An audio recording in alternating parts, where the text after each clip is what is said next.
အာဇာနည်ခေါင်းဆောင်တွေကဘသူတွေလဲလို့လွယ်ပြောရရင်1948ခုနှစ်ဇူလိုင်လ19ရက်နေ့နနက်10:38မိနစ်အချိန်အတွင်းဝင်များယုံအစည်းအဝေးခန်းမအတွင်းမတမာသူများရဲ့လှုပ်ကြံတက်ဖြတ်မှုကြောင့်ကွယ်လွန်ခဲ့ရတဲ့လူ9ဦးလို့ပဲပြောရမှာပါဒီလှုပ်ကြံခံရသူ9ဦးထဲမှာ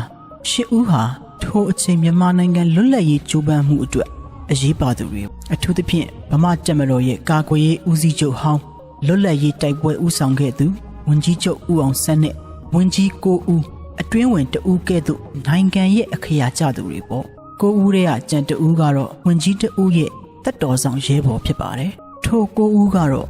1ဝန်ကြီးချုပ်ဦးအောင်ဆန်းဗိုလ်ချုပ်အောင်ဆန်း2ပြန်ကြားရေးဝန်ကြီးဌာနဝန်ကြီးဦးပါချူဒီတို့ဦးပါချူ3အလုသမားရေးရာဝန်ကြီးဌာနဝန်ကြီးမန်းပါခိုင်4စီးပွားရေးနှင့်ထောက်ပံ့ရေးဝန်ကြီးဌာနဝန်ကြီးဦးပါဝင်း5ပြည်ထရေးဌာနဝန်ကြီးဦးမြသခင်မြ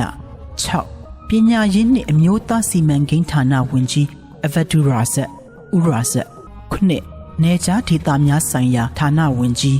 ဆက်ဆံထွန်း10တည်ယူပို့ဆောင်ရေးနှင့်လမ်းပန်းဆက်သွယ်ရေးဌာနအတွင်းဝင်ဦးအောင်မောင်9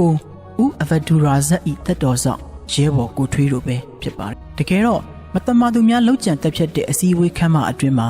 အသက်ဆုံးပါခဲ့ရသူအာဇာနည်9ဦးအပြင်အခြားသောဝန်ကြီးများနဲ့အရေးပါသူများလည်းရှိနေခဲ့ပေမဲ့ကြံသူများကတော့အသက်မသေဆုံးခဲ့ပါ